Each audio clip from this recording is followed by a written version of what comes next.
If you clicked on this video, it's because you want to validate a purchase you already made, or because you don't want to spend close to $1,000 or $1,000 plus and then feel like later on you wasted a lot of money. The last thing I want is for you guys to feel like you're wasting money, especially in this economy. I've used all three of these phones extensively as a daily driver at different points in time. And so in this video, I'm going to, as concisely as possible, to get you guys out of here, break down like the ins and outs, which phones are better than what in different aspects, as well as a wild card that I was not expecting to impact my personal lifestyle usage as much as it did, but I'm really gonna break that down more at the end of the video so that way you guys can be more informed about it and see if maybe it's something that's going to accentuate your lifestyle the way that it accentuated mine. So make sure you stay to the end for that portion. But if you are new here, my name is Dave, and now for tech. My money, going from the worst to the best in terms of battery life, I'm going to say it is the Pixel 8 Pro, then the iPhone 15 Pro Max, and then the S24 Ultra, although these two are much closer in battery life than the 8 Pro is. This is something that Pixel just have not been really great at over the last couple of years, getting about like 6 to maybe 6.5 hours worth of battery life if you're having a lighter day. Where on the iPhone 15 Pro Max and the S24 Ultra, you can basically get through your entire day. I've been able to get a little bit more screen on time out of the S24 Ultra, a bit more comfortably to the end of my day than the iPhone 15 Pro Max, but as a whole, these two are gonna get the job done. So it's a perfect blue sky day, not a single cloud in sight. If you guys are wondering in terms of like screen brightness, how these things fare, 2000 max nits, 2400 max nits, and 2600 max nits.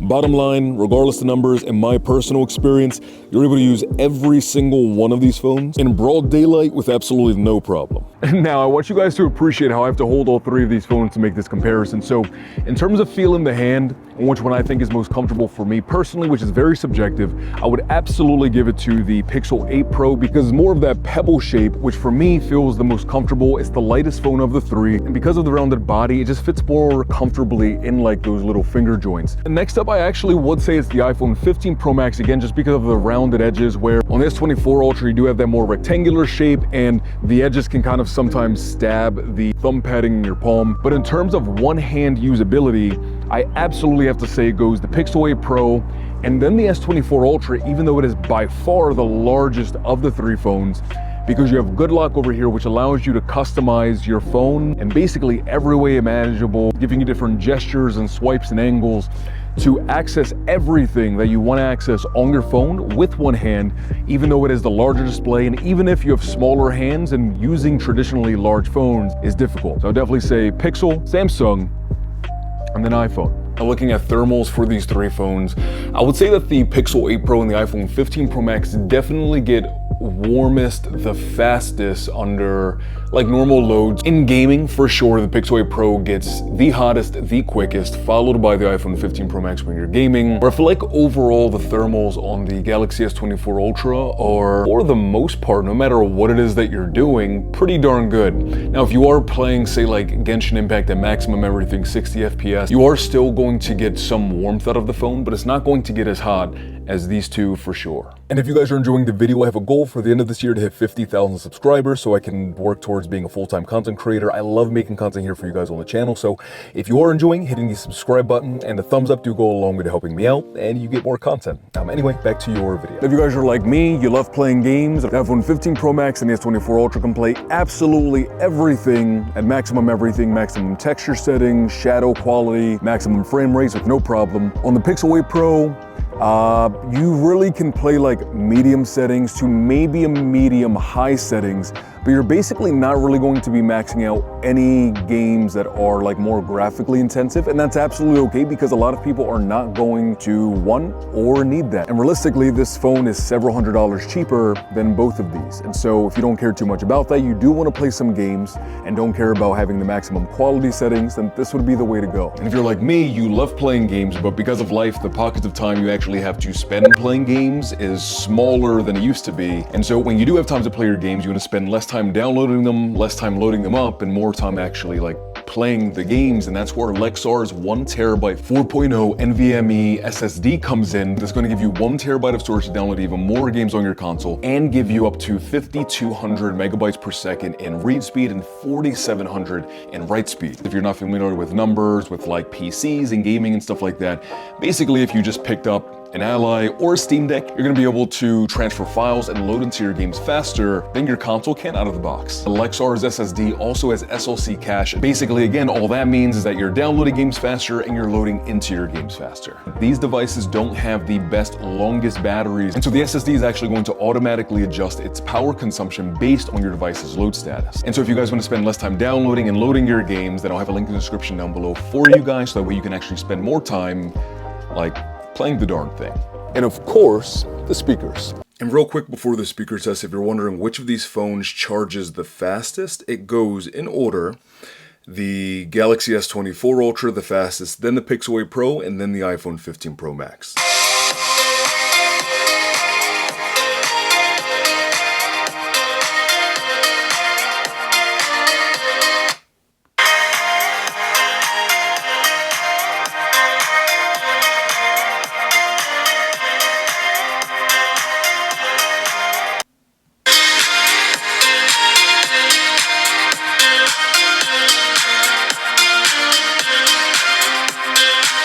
Although I'm usually more of an Android guy, I definitely can say that if you're just picking these phones up fresh out of the box for the very first time, the one that's going to be the most consistently easy to use on a day-to-day basis, just because there are less bells and whistles and it's a more focused, curated experience, is the iPhone. And that's something that, using it as a daily driver, it was one of those things that when I picked it up, I knew exactly what I was going to get.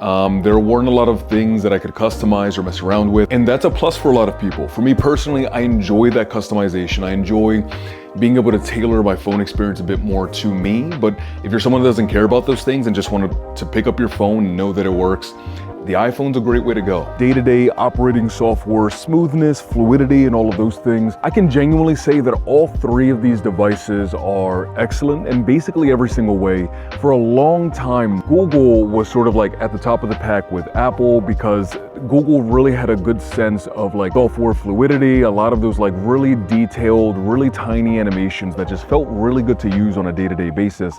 And although it does still have those things, there's some like subtle mini animations that you don't have over here on the Galaxy S24 Ultra. Samsung has really come a long way in terms of like refining the software experience on their Galaxy devices as far back as like the S22 Ultra, and it is even more refined here on this 24. And so on a day-to-day basis, no matter which one of these phones you pick up, point blank period, you're getting smoothness, fluidity, and reliability. Usually in these videos I have a dedicated camera section. I'm trying to make this video a bit more condensed for you guys. Long and short of it is that every single one of these phones takes excellent pictures. They take really great video. The PCle Pro has improved in the video section, but I still would give it to the iPhone 15 Pro Max and the Galaxy S24 Ultra. I have a 23 Ultra, 15 Pro Max, and iPhone Pro camera and video comparison dedicated here on the video, and things on the S23 and 24 Ultra are for the most part similar, just slightly improved over on 24 Ultra. But the long and short of it is that if you want pictures, you can go with any of these.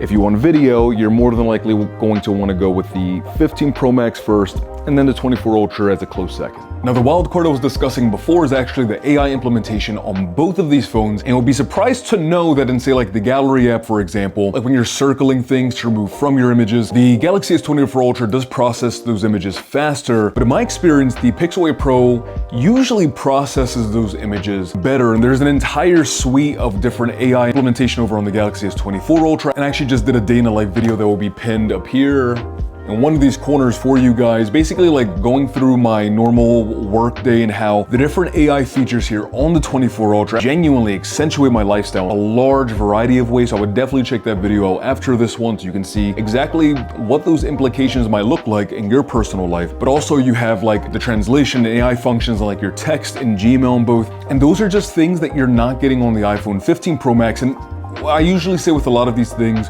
are you going to use that all the time? No. Are you someone that needs that like at all ever? Maybe not. But for those of you that are looking for a tool to accentuate your lifestyle in different ways, you have some of that over here on the 8 Pro, and you have a smorgasbord of different options over here on the S24 Ultra. And so it really is a pick and choose on like how much you want your phone to be able to do for you in your day-to-day life. Let me know in the comment section which phone you guys think is better for you. I will say that although the PCle Pro does not quite reach the overall peaks of the 15 Pro Max and this 23 Ultra, that for the price point, you're getting a very well-rounded phone in a lot of ways that's very capable at pretty much everything that you really need a phone to do. And then of course, if you want like the absolute top of the line and for your phone to do basically everything, you could say the iPhone 15 Pro Max, depending on what you need. But for me personally, the 24 Ultra kind of takes the cake, especially with like those helpful AI features, but that's going to be up to you guys. So thank you guys so much again for stopping by and hanging out. I wish you a fantastic remainder of your day, afternoon, or night, depending on the time as you're watching this. And as always, peace, love, and adios. Bye guys, and have a great day.